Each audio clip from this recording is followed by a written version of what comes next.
Assalamu alaikum wa rahmatullahi ta'ala wa barakatuh. Donc, aujourd'hui, je me suis dit que c'était peut-être, une bonne idée, bismillah, de, vous passer un message, chers frères et sœurs, par rapport, hem, aux problématiques, de la vie, en virtuel. Parce que je crois qu'on peut effectivement parler, de, entre guillemets, «vie en virtuel», parce qu'en fait, avec, le virtuel, on se duplique, voire même, on a, une une autre vie, en fait. On a une seconde vie, on a une vie parallèle, on a, une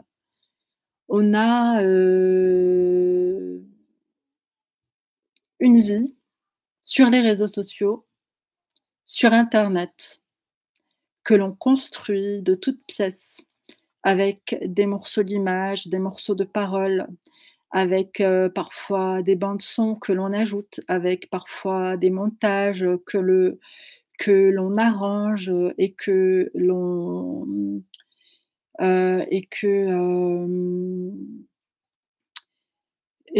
avec lesquels on fait en sorte, de donner, de créer ou de donner, une image, nouvelle, une image,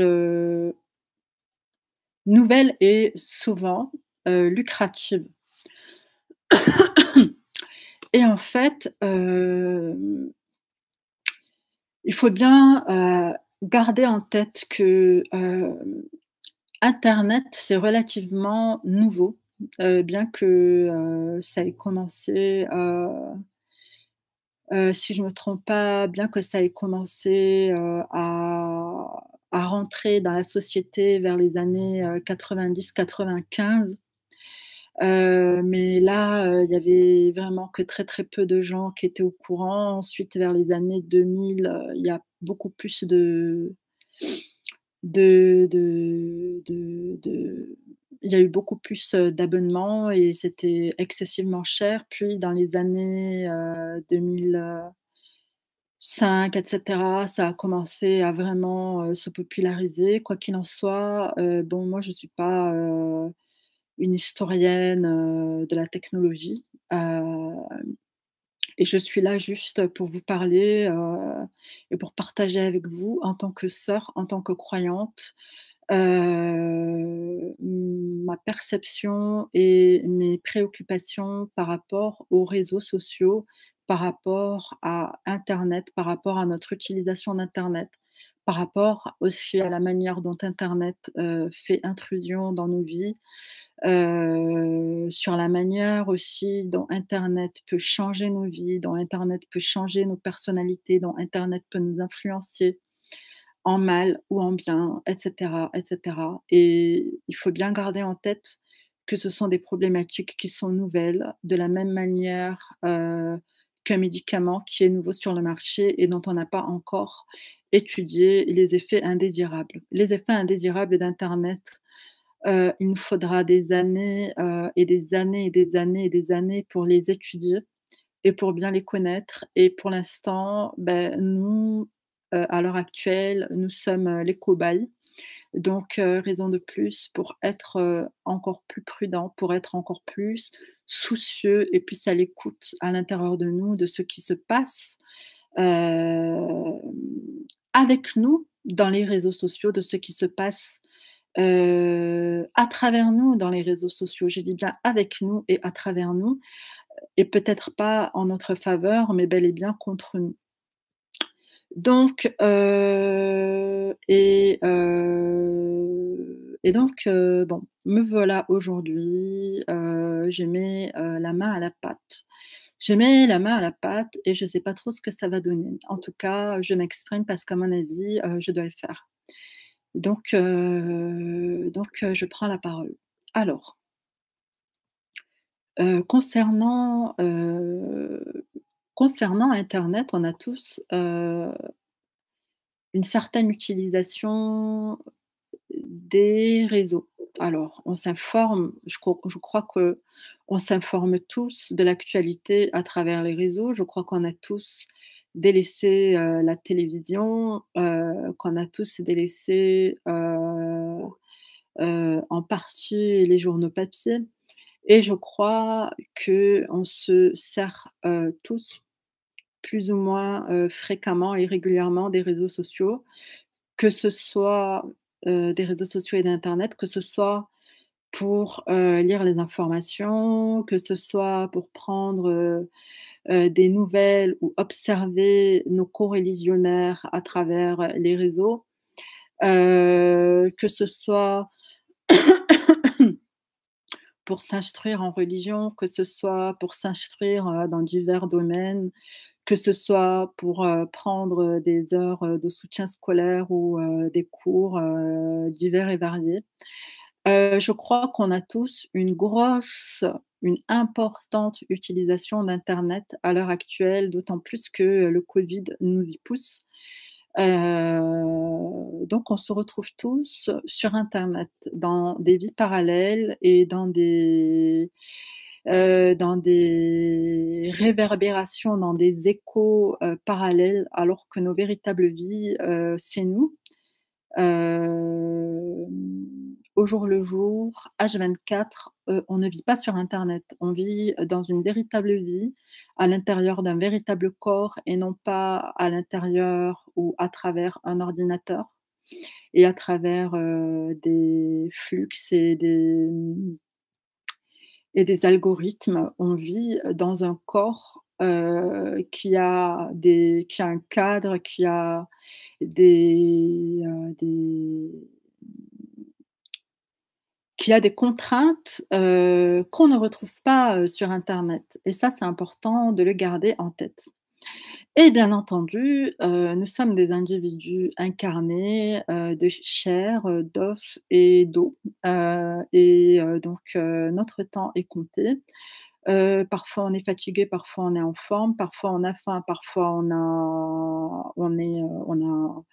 n'a pas faim, parfois on a soif, parfois on n'a pas soif, parfois, on est triste, parfois on n'est pas triste, parfois on est démoralisé, parfois, on a le moral et cetera et cetera. Donc on est des êtres humains, on est issus les uns des autres, on se ressemble tous, tant sur le fond que sur la forme et ce qui nous dissocie, ce qui nous rend meilleurs, c'est la quête de la piété et ça, c'est important de le rappeler. Donc on est tous, égaux, on est tous égaux, mais le meilleur d'entre nous est le plus pieux et ça, c'est important, encore une fois, de le rappeler. Le meilleur d'entre nous, ça n'est pas le plus riche, ça n'est pas celui qui a le plus de popularité sur les réseaux, ça n'est pas celui qui psalmodie le mieux le Coran, ce n'est pas celui qui, a le plus de diplômes en sciences islamiques. Le plus noble d'entre nous, c'est tout simplement le plus pieux et Allah subhanahu wa ta'ala le connaît mieux. Je voudrais rappeler aussi, qu'Allah subhanahu wa ta'ala nous fait un rappel, dans la sourate, des appartements où il nous dit: «Apprendrez-vous à Allah votre religion alors qu'Allah sait tout ce qui est dans les cieux et sur la terre?» Et ça, je pense que c'est un rappel, hyper important parce que souvent, à travers internet, on prétend savoir, on prétend informer, on prétend instruire, on prétend avoir une science que les autres n'ont pas et ça, c'est extrêmement préjudiciable parce qu'en réalité, on commence à s'égarer, on commence à aller loin de ce que l'on est véritablement, de ce que l'on est réellement et par là même, on commence à verser, dans l'injustice, dans l'injustesse et par là même dans la corruption et ça, c'est très, très, grave, c'est très, très grave et donc en fait, heu, il m'a semblé important de prendre la parole, par rapport, à des polémiques qui reviennent souvent, concernant, la manière, que l'on a un peu hystérique que l'on a parfois, un peu hystérique, il faut le dire, un peu hystérique, de vouloir s'enrichir, via les réseaux sociaux, via les réseaux sociaux. Et actuellement, je lutte pour ne pas employer certains mots qui me posent problème parce que je trouve qu'ils sont employés à tort et à travers et qui sont tellement employés à tort et à travers qu'au bout du compte, ils ne veulent plus rien dire. Donc j'essaye de faire attention aux mots que j'emploie, pour essayer dans, ma parole d'être, le plus, éclairante, possible.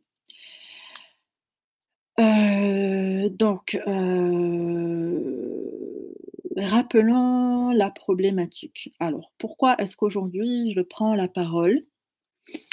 Je prends la parole parce que, moi, par exemple, je me prends pour exemple, comme ça tout est simple et tout est clair. Je pourrais,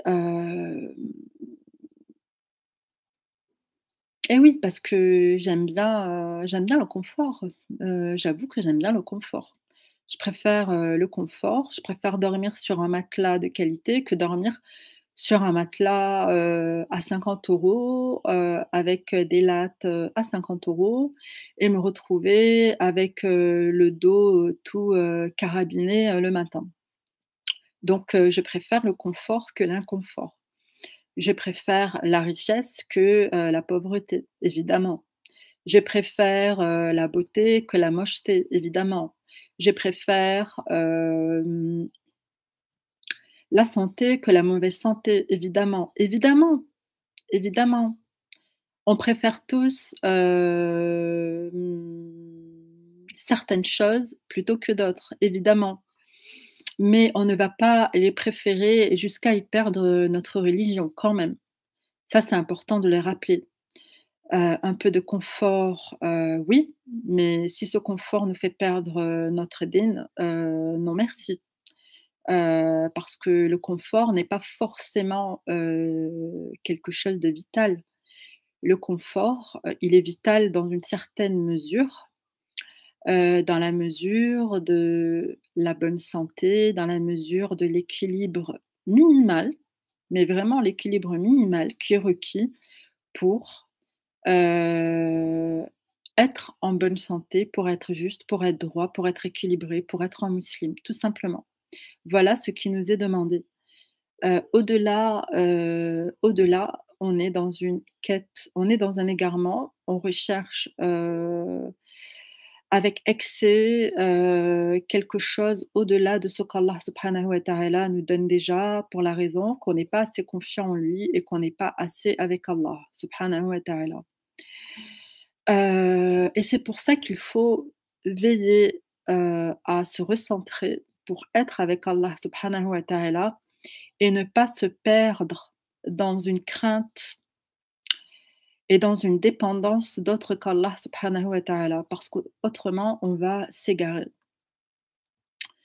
Donc oui, on aime tous, le confort, on aime tous, la richesse plutôt que la pauvreté. On aime tous être, en forme plutôt que crever. On aime tous avoir le moral plutôt qu'être démoralisé.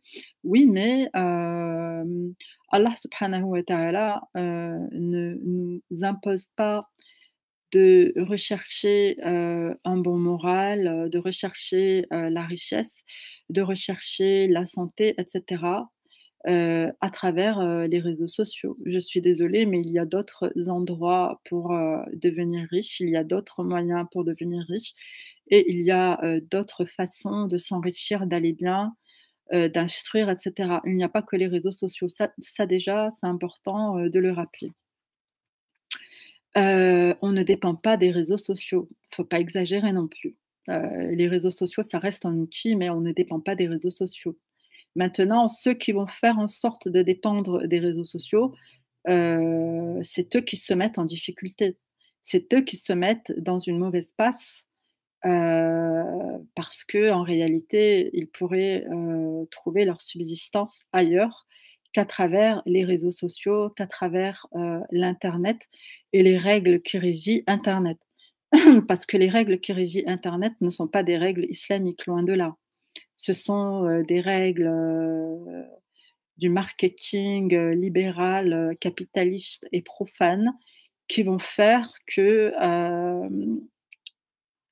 la publicité, excessive, voire mensongère va être, exploitée au maximum, qu'on va, consulter des neuropsychiatres, des neuropsychologues et des chercheurs en neuropsychologie pour, savoir conquérir, le cerveau des gens, la marge, de cerveau disponible des gens lorsqu'ils se connectent pour attirer leur attention et en fait, pour les attirer vers, des intérêts qui ne sont pas les leurs, mais vers des intérêts qui sont, les intérêts, des investisseurs qui sont cachés derrière Instagram, qui sont cachés derrière Google, qui sont cachés derrière Facebook, qui sont cachés derrière, tous les réseaux sociaux que l'on utilise en réalité, derrière Twitter et compagnie et qui font qu'en fait, quand nous, on utilise, les réseaux, si on ne prend pas garde à garder, un esprit lucide, on va devenir, tout simplement les marionnettes de tous ces investisseurs,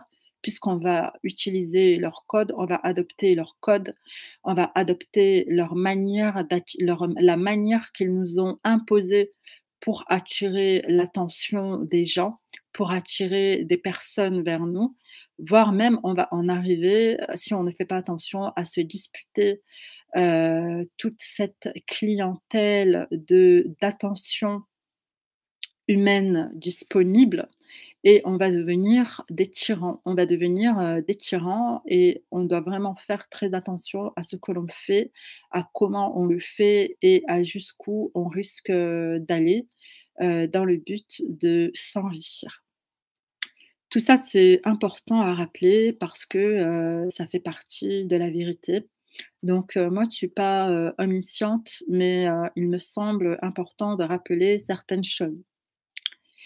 Donc, moi, en tant que petite, personne, modeste, qui vit dans un petit appart, au cœur de Marseille, je pourrais vouloir m'enrichir et devenir hyper, riche, de devenir, une, une grande ou une petite bourgeoise, ça dépend. Et donc je pourrais veiller à tout mettre en œuvre, pour, faire, du placement de produits, pour, mettre, ma personne en avant, pour, vendre, tout un tas de choses, et pour, gagner énormément d'argent. Mais où est-ce que cela me mènerait? Cela me mènerait finalement, à avoir besoin, de garder, une certaine clientèle et cette clientèle, c'est des gens qui rentrent, le soir de chez eux fatigués et que j'attire vers moi, sur mes réseaux, que je garde connectés à mes réseaux par plein de stratagèmes. Pour avoir des vues, pour avoir, leur attention et pour placer mon investissement à l'intérieur de leur attention, de la même manière que le font les grands publicitaires sur les chaînes de TV et je trouve que là, déjà, c'est très grave. Parce que moi, en tant que musulmane, je ne suis pas sur terre pour attirer l'attention des gens et y faire du placement de produits. Je suis là pour adorer Allah subhanahu wa ta'ala, interdire le blâmable et ordonner le bien. Je ne suis pas là pour, jouer, le rôle, de publicitaire, pour placer des produits. Je suis là pour adorer Allah, et pour, lui vouer le culte en exclusivité et je ne veux surtout pas, flouter, me flouter mon intention et faire de ma personne, un produit. Je ne veux surtout pas faire de ma personne, de mon nom, de mon visage, de mon apparence, de ce que je suis, un produit, censé ramener de l'argent, censé faire entrer de l'argent. Qu'Allah subhanahu wa ta'ala m'en préserve, parce que bien souvent sur les réseaux sociaux, on en est là. Et c'est ça, qui constitue un influenceur. Un influenceur est une personne, qui va, placer, ses produits dans l'attention des gens, peu importe de quelle nature soient ces produits, qu'ils soient, des produits, de la pensée ou qu'ils soient des produits concrets comme, par exemple, des parfums, du maquillage, des habits, ou des cocottes minutes, peu importe. En tout cas, un influenceur, c'est un investisseur dans l'attention des gens. Un influenceur, c'est un investisseur dans l'attention des gens. Et quand, en tant que musulman, on devient influenceur et qu'on veut placer notre contenu, on va dire, bon, quand on est musulman, on peut prétendre avoir un contenu spirituel ou didactique ou, bon, instructif, un contenu religieux, un contenu, hem, éducatif. On peut prétendre avoir un contenu éducatif, instructif, didactique, spirituel, religieux. Mais sur les réseaux sociaux, attention. Sur les réseaux sociaux, quand ça se mélange, aux règles publicitaires des réseaux d'internet, ça devient du placement de produits et notre contenu, quel qu'il soit, devient avant tout un produit. Il prend la forme d'un produit et il obéit aux règles marketing, heu, de n'importe quel produit. Il devient un produit comme un autre. Là encore, c'est très important de faire la part des choses. Parce qu'on ne vend pas la religion d'Allah à vil prix. Donc il faut faire très attention à notre manière de présenter nos contenus, étiquetés, islamiques ou musulmans parce que, parce qu'on n'a pas le droit de vendre la religion d'Allah à vil prix. On n'a pas le droit de la communiquer, de l'injecter, dans le monde, de l'injecter, de la projeter, de la faire passer dans le monde à travers des procédés qui ne sont pas islamiques. Vraiment attention, attention, attention. Pomper l'attention des gens alors qu'ils pourraient être en train de cuisiner, alors qu'ils pourraient être en train de s'amuser avec leurs enfants, alors qu'ils pourraient être en train de parler, avec, leurs ados et cetera. Ça n'est pas, en réalité, ça n'est pas, islamique en réalité et dans la manière qu'on a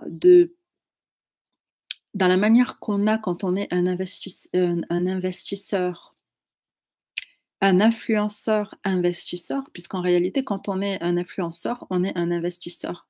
Mais on investit à travers quoi? À travers l'attention que l'on va pomper aux gens.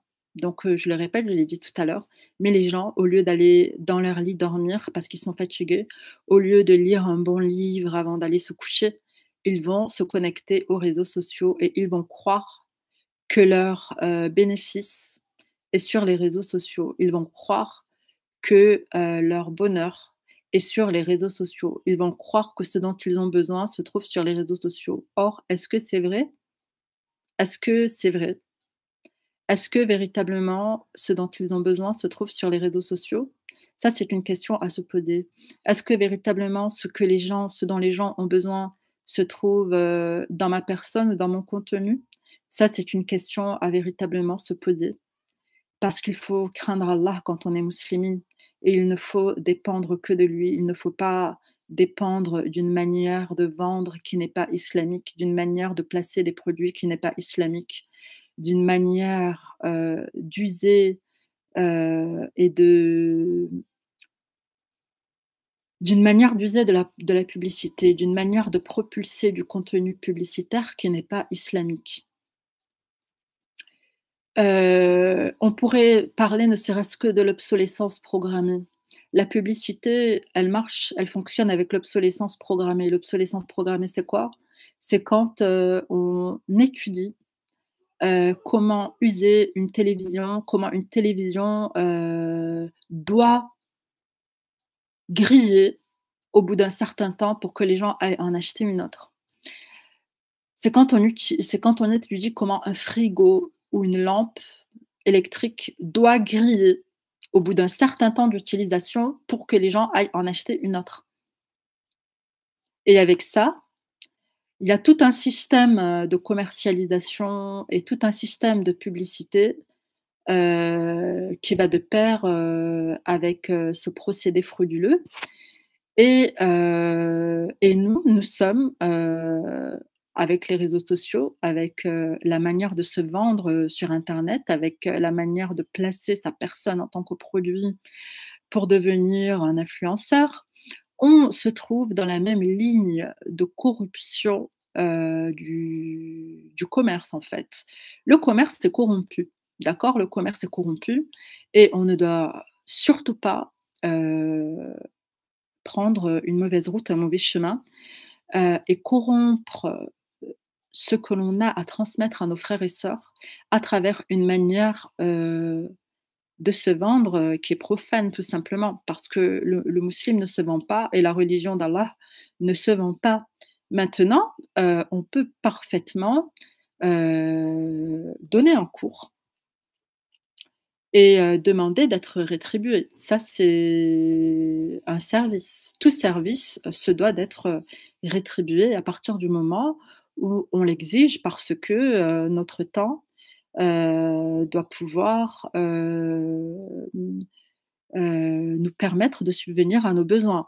Si je suis là à donner un cours, je suis pas là, à planter des tomates pour les récolter, par la suite. Donc il est tout à fait normal que pendant que je vais donner un cours, ce temps passé à donner le cours soit rétribué pour que j'aille m'acheter des tomates, les tomates que je n'ai pas pu planter. C'est simple, c'est limpide. Donc il est tout à fait normal, de demander une rétribution, d'un service.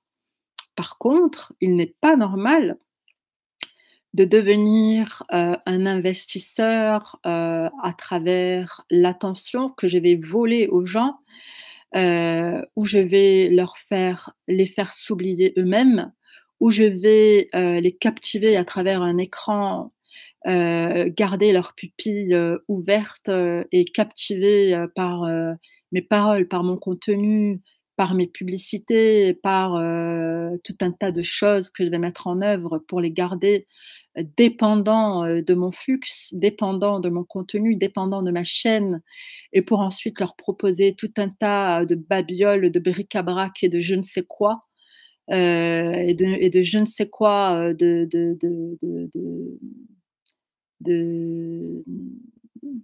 de ruse en fait, de ruse pour m'enrichir. Tout ça, c'est extrêmement préoccupant et tout ça, heu,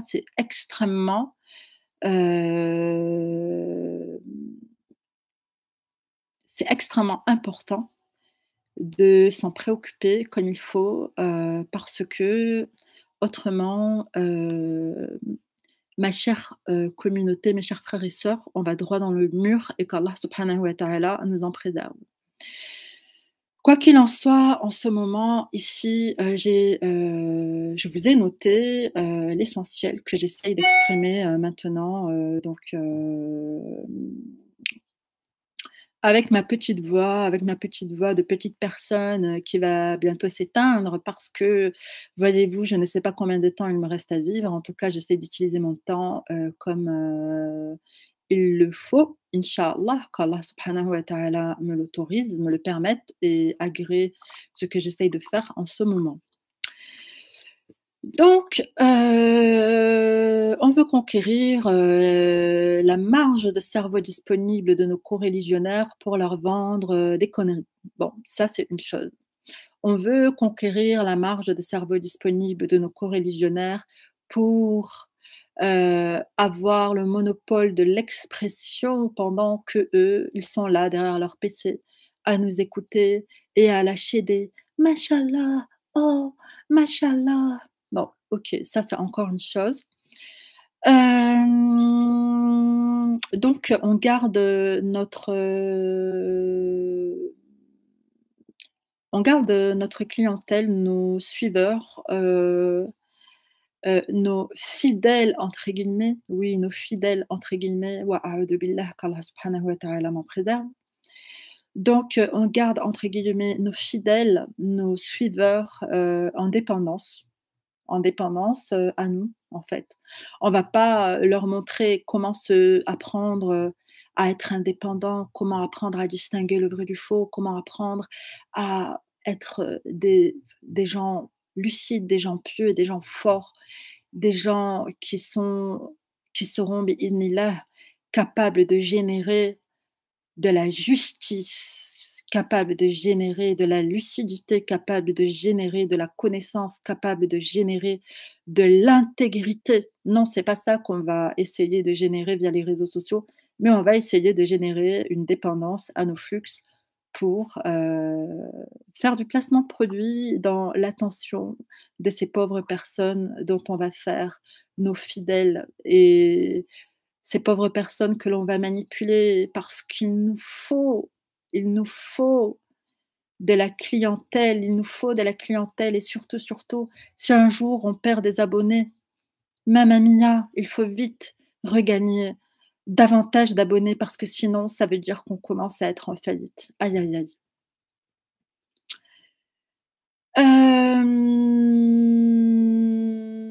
Aïe, aïe, aïe et le pire dans tout ça, c'est que quand on est dans une dépendance, aux réseaux, heu, on devient esclave, des réseaux, on devient esclave du on devient esclave en fait, de la loi, de la des lois, qui régissent, les réseaux sociaux. Parce que vous prenez Facebook, vous prenez Instagram, c'est simple, tout est déjà préconçu. À partir du moment où vous rentrez dedans, vous ne choisissez plus rien en fait. Vous jouez le jeu des réseaux. Donc en fait, en réalité, votre liberté, elle disparaît. Vous acceptez les règles du jeu et vous rentrez dans le jeu et en fait, vous acceptez les règles qui vous sont imposées par Instagram, Facebook et compagnie et en réalité, vous ne gérez plus grand chose. Vous ne gérez plus véritablement là où vous voulez arriver, mais vous faites ce qu'on vous demande de faire pour servir ce que les réseaux attendent de vous, pour convenir à ce que les réseaux, à ce que les investisseurs cachés derrière les réseaux attendent de vous et c'est là que c'est extrêmement grave en réalité. C'est pour ça qu'il faut voir plus loin que, il faut savoir être plus lucide que, des intérêts immédiats. Il faut savoir être plus lucide que des intérêts, immédiats. Parce que, Allah subhanahu wa ta'ala nous éclaire suffisamment pour cela. Il est avec nous et en réalité, seuls ceux qui oublient Allah s'oublient eux-mêmes et seuls ceux qui oublient Allah finiront victimes des réseaux. Vous verrez, c'est là une promesse d'Allah de toute façon. Donc, qu'est-ce que je disais? Donc en fait, sur les réseaux sociaux, si moi, par exemple, je deviens, une influenceuse, je vais jouer de mon image, je vais la polisser pour être, style, une poupilla en fait, pour, avoir, une image, qui a des aspects, on va dire, de perfection. Je vais essayer de ressembler à une sorte de statuaire animée, sans défaut. Je vais essayer, de polisser ma voix. Je vais essayer de ne surtout pas faire des moments, de silence, de faire des montages, de manière à ce que, je n'ennuie pas, mon auditoire, et cetera. Je vais, essayer de parler d'une manière enjouée. Je vais essayer de captiver l'attention d'un maximum de monde. au lieu d'être moi-même, en fait. Mais alhamdoulilah, je préfère être moi-même et n'intéresser que les gens qui sont en phase avec, la parole d'Allah subhanahu wa ta'ala et les gens pour lesquels ce qu'Allah subhanahu wa ta'ala demande et exhorte est ce qu'il y a de plus important, dans leur existence. Parce que je sais pertinemment que je suis faillible, que je vais bientôt, mourir, que je vais bientôt vieillir, que je vais bientôt éventuellement tomber malade, ça fait partie de la vie, hein. Et que je ne suis pas là pour jouer de mon image ou et pour m'enrichir, je suis là pour, faire porter, avec la permission d'Allah, une parole de vérité. Et donc, si j'étais, une influenceuse, il se passerait quoi? Il se passerait que je voudrais influencer. Je voudrais influencer un maximum, de gens pour avoir, des suiveurs et dans cette fièvre d'influencer et d'avoir des suiveurs, en fait, il se passerait quoi? Il se passerait, que je finirais par devenir, une figure d'autorité. Je finirai par devenir une figure d'autorité, mais attention, une figure d'autorité dans un domaine où il n'y a pas d'autorité islamique et où il n'y a pas, d'autre autorité que l'autorité profane. Ce qui fait que, j'adopterai éventuellement et probablement comme autorité, une autorité profane et je commencerai à m'en ficher de l'autorité, d'Allah subhanahu wa ta'ala et petit à petit, je finirai, par, faire, un tas de trucs, qui me permettraient de continuer mon activité d'influenceuse, tout en, ne prêtant plus attention à l'autorité d'Allah subhanahu wa ta'ala. Parce qu'évidemment, si je prêche, de manger du halouf, je vais pas me retrouver avec mon compte Instagram ou avec mon compte YouTube, bloqué. Vous voyez ce que je veux dire? Donc, si je prêche, qu'on peut bouffer du halouf, on va me laisser continuer mon activité lucrative, tranquille, pépère, j'aurai aucun problème, aucun problème. Par contre, si je prêche, la parole d'Allah, la parole, du tawhid, là, éventuellement, en ayant beaucoup de suiveurs, évidemment, je me ferai donc tout ça, c'est des choses importantes, à prendre en compte parce que, c'est la vérité et qu'autrement, je n'en parlerai pas. Et donc, si j'étais une influenceuse, je me retrouverais, à bosser pour influencer, les gens, tous les jours, à regarder, les courbes, de mes flux, à regarder, si donc, mon site, ma chaîne sont bien fréquentés et cetera, si j'ai beaucoup de vues, si ça se passe bien, si j'attire toujours autant de monde et cetera, et pour ce qui est de l'autorité, qui gère, mon activité et bien, petit à petit, elle tomberait à l'eau parce que, l'autorité, en fait, autorité islamique sur les réseaux, il n'y en a pas. Il n'y a pas d'autorité islamique. Il n'y en a pas. Il n'y en a pas. Il n'y a pas de garde-fou et tout devient permis. Tout devient permis.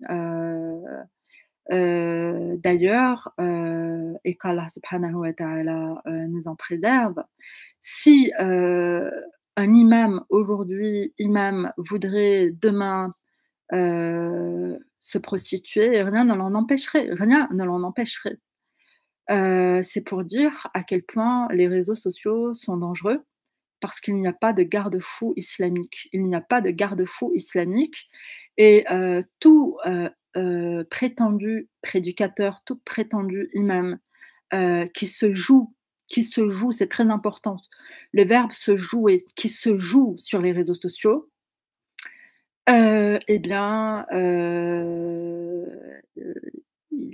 il risque de se retrouver en perdition parce qu'il est seul face à son PC, il est seul, à alimenter sa chaîne, et en fait, s'il n'a pas une très, très, très, très bonne compagnie de pieux, de personnes pieuses qui peuvent le conseiller et qui peuvent lui permettre de se remettre en question avec humilité suffisamment tôt pour, sauver sa trajectoire, eh bien, il risque de très, très mal finir et de faire des dérapages, irrattrapables. Donc là, qu'Allah subhanahu wa ta'ala nous en préserve, tous en tant que muslimines que nous sommes et en tant que muslimines qui aspirons, à ne pas dévier du chemin qu'Allah subhanahu wa ta'ala nous a dicté.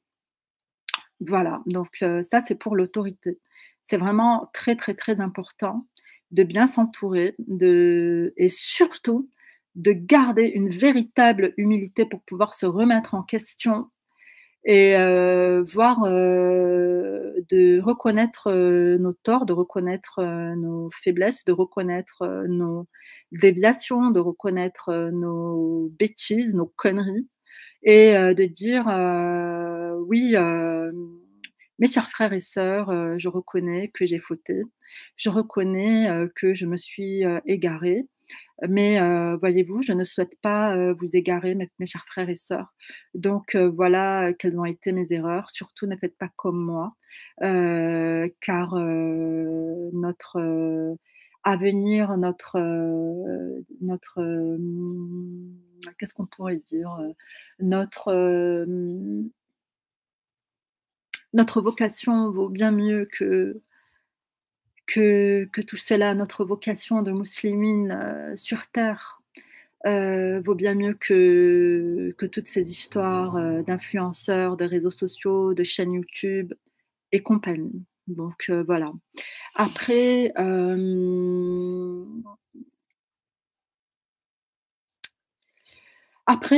donc en tant qu'influenceuse, je serai là à m'exposer, tous les jours, à changer de look tous les jours, à changer mon maquillage tous les jours, voire, à me faire refaire le nez, à me faire refaire les pommettes, à me faire refaire les dents, pour, évidemment pas tous les jours, mais en tout cas, je passerai sûrement par la case, chirurgie esthétique, pour, donner une bonne image, pour avoir une image, captivante, exploitable, pour avoir une image, admirable, pour avoir une image, jalousée qui attire l'attention et cetera et cetera.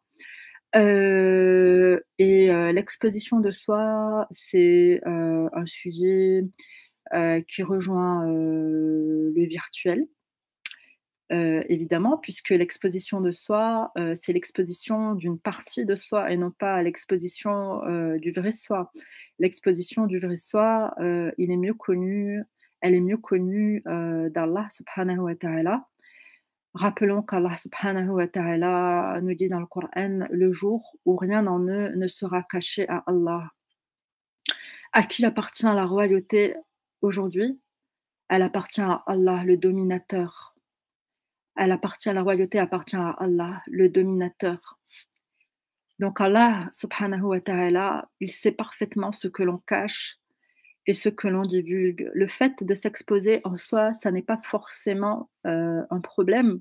On peut s'exposer, mais le problème, c'est de s'exposer et de s'utiliser à travers, notre exposition et d'utiliser ce que l'on expose, de nos personnes à travers, des règles marketing profanes, à travers des règles, publicitaires profanes parce qu'il y a, une dictature publicitaire, qui fait l'internet tel qu'il est aujourd'hui. Internet tel qu'il est aujourd'hui, il est régi par une véritable dictature publicitaire. Dictature publicitaire, c'est un commerce qui n'a rien d'islamique. C'est un commerce qui n'a rien d'islamique et quand on devient influenceur, quand on devient, une chaîne, YouTube, heu, quand on devient, une chaîne, et bien on s'engage, à dire oui à cet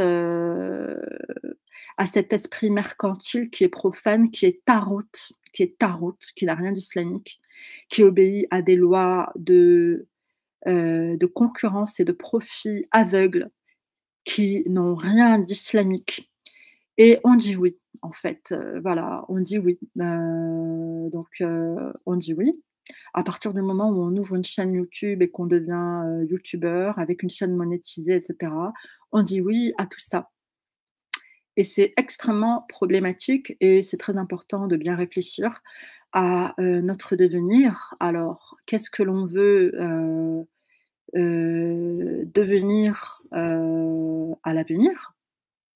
Puisque l'on est en devenir. Nous sommes un devenir d'être. Alors, qu'est-ce que l'on veut, devenir à l'avenir? Ça, c'est une question qu'il faut se poser. Faut arrêter de parler à tort et à travers, de notions qu'on ne maîtrise pas. Faut arrêter de prétendre, des choses, dans la hâte, de voir son compte en banque, faire bingo, hein. Il faut arrêter à un moment donné, parce qu'il y a des choses bien plus précieuses, que l'argent. Il y a des choses bien plus précieuses, que d'avoir des thunes.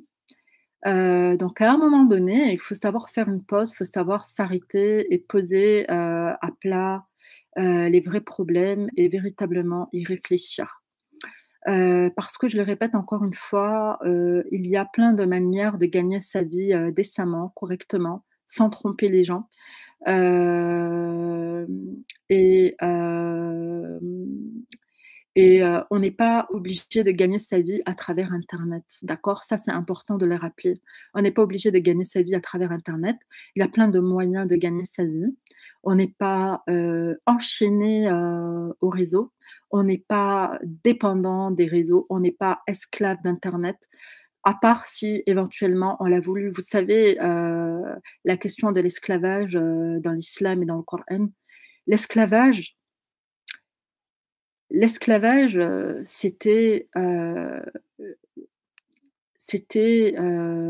l'esclavage en fait, il a été, établi par des gens, qui adoraient les idoles, par des gens qui étaient injustes envers Allah et envers eux-mêmes. Et quand les gens ont commencé à redécouvrir l'islam, quand les gens ont commencé à adorer Allah sans lui associer les statues, sans lui associer les idoles, en idéalisant nul autre que lui, à ce moment-là, les chaînes des esclaves tombaient d'elles-mêmes. Parce que l'esclave entendait le message et il savait que la ilaha illallah, pas d'idéal à part Allah. L'esclave savait qu'il n'avait pas d'autre maître en dehors d'Allah et à partir de ce moment, heu, il avait le droit d'être un homme libre. C'est aussi simple que ça. Mais évidemment, le Coran, dans sa grande sagesse, n'a pas, fait violence tout de suite, donc aux gens, ni aux esclaves, ni aux maîtres qui possédaient des esclaves, puisque les esclaves, à moins qu'ils aient, une grande force et une grande détermination, il leur faut du temps pour passer, du statut d'esclave à une personne, libre. Il leur faut du temps, il leur faut, hem,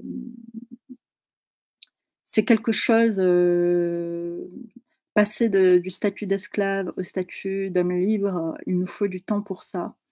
Car, rien ne se fait, d'un coup, sauf, quelques exceptions. Et donc en fait, j'étais en train de dire que, l'esclavage, s'abolit par la piété des pieux, car, le pieux n'a pas d'autre maître qu'Allah subhanahu wa ta'ala et donc pour en revenir, au sujet, personne ne nous force à être, l'esclave des réseaux. Personne ne nous force à l'avilissement des réseaux et personne ne nous force à avilir les gens, qui ne demandent, à mon avis, qu'à connaître la vérité, qu'à, s'apaiser de la vérité et qu'à œuvrer, pour la vérité. Voilà. Donc je pense que j'ai parlé, de tout. Maintenant, je pense que je vais couper cette vidéo parce que je vais pas parler indéfiniment. J'ai parlé suffisamment pour appeler l'essentiel. Donc alhamdulillah. Alhamdulillah, qu'Allah subhanahu wa ta'ala nous aime, qu'Allah subhanahu wa ta'ala nous préserve et qu'Allah subhanahu wa ta'ala nous guide dans le droit chemin. Assalamu alaikum wa rahmatullahi ta'ala wa barakatuh wa salam wa salat ala rasulillah. Salam.